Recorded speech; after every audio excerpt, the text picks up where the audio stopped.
Welcome back to Crosstalk. I'm your host, Marinela Zubovic.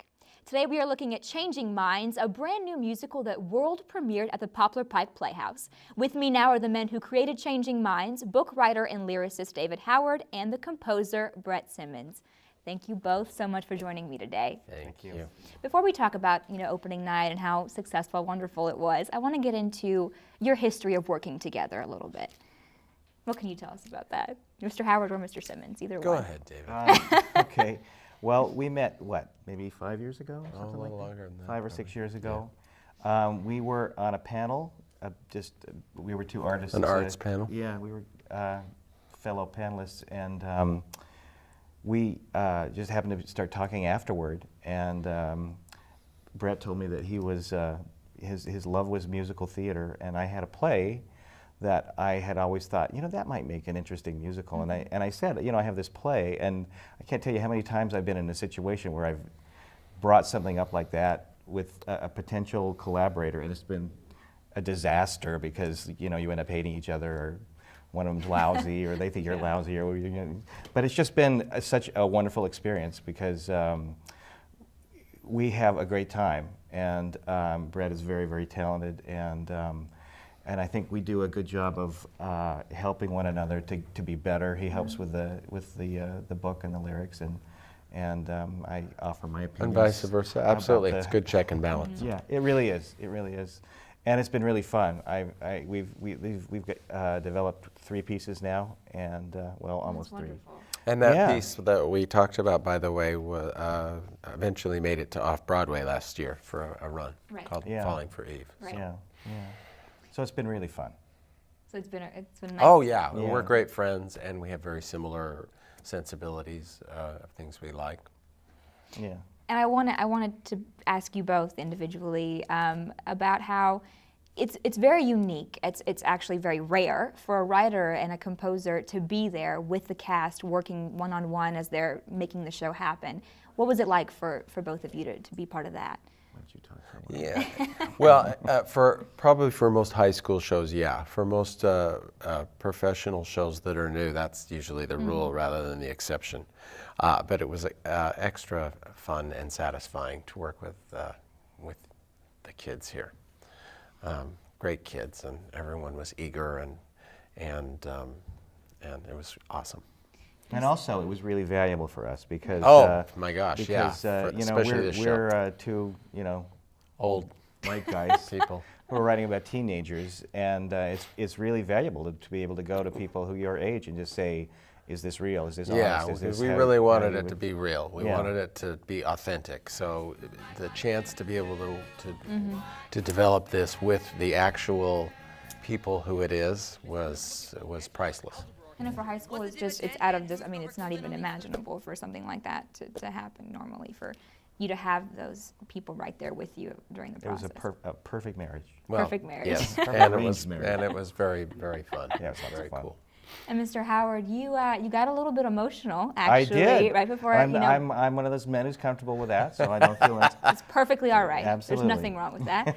When you were talking to the cast right before the show, so this is a really special occasion for you. It was interesting. The thing that I'm going to blame this on Mr. Bluestein because he was talking to the cast and we were there, and he said these guys have brought their baby to us, and I thought to myself, you know what, this isn't just our baby anymore. This is your baby too, and because you people are creating these roles for the first time, and you're giving us invaluable information, and you are literally changing the roles because of what you're bringing to it and what you're adding to it, and it was touching to me, and it was very special to think that you guys had had an opportunity to do that with us, and that was fun. And another thing, Steve Spiegel had mentioned earlier, the last time that we were here several weeks ago, he talked about just the joy that you experience when you're seeing young people create their craft, and that's something that gets lost sometimes. Oh yeah, that's why this has been so joyful. This age group still does it out of nothing but love. Yeah. Exactly. And so it's really awesome. It was fun. It's just been a delight to be here. And you know, after the show closes and kind of Germantown High School moves on and everybody, what do you feel, what do you want this show to become eventually? What can you foresee this show becoming? I know Mr. Spiegel, Mr. Bluestein want bigger and better things. How do you guys feel about it? Well, we wrote this for high school kids, so I would just love to see lots of high schools do it, because I think it's a lot of fun, and I think it's a show that from our experience so far, kids really enjoy doing. And last night we found out their parents love to come and see them do it. And the audience really seemed to like it, and you know, I just want more of the same, because it's been really fun. And I know, Mr. Simmons, you were there with the band and the orchestra rehearsing. Yes. So when you saw those songs come together, what was your favorite one? What was your highlight of the night, if you can give me one?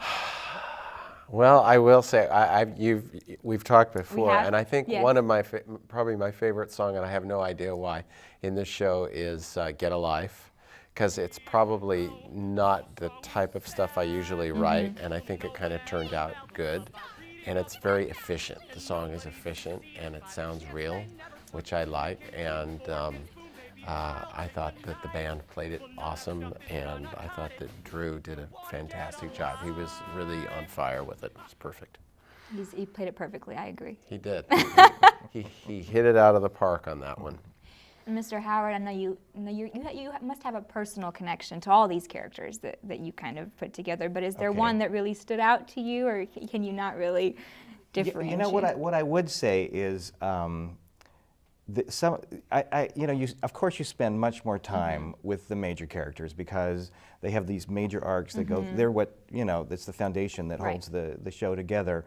But it's been so fun to see some of the smaller characters, like Freddie, the computer geek, and just, I mean, it's just blossomed, and it's just this fun little thing that you don't, I mean, we didn't really even anticipate that character being as fun as it is. And frankly, in the earliest drafts of the show, he didn't even exist. He had 2 lines in the beginning.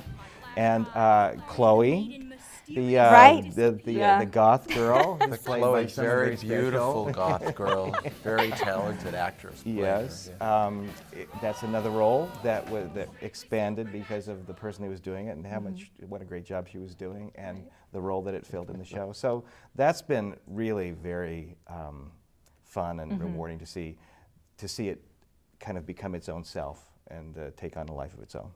Well, I know that none of us would have gotten this experience anywhere else, and I want to thank you both for writing it and composing it and being here and working with us and being on the show today. Thank you so much. Thank you.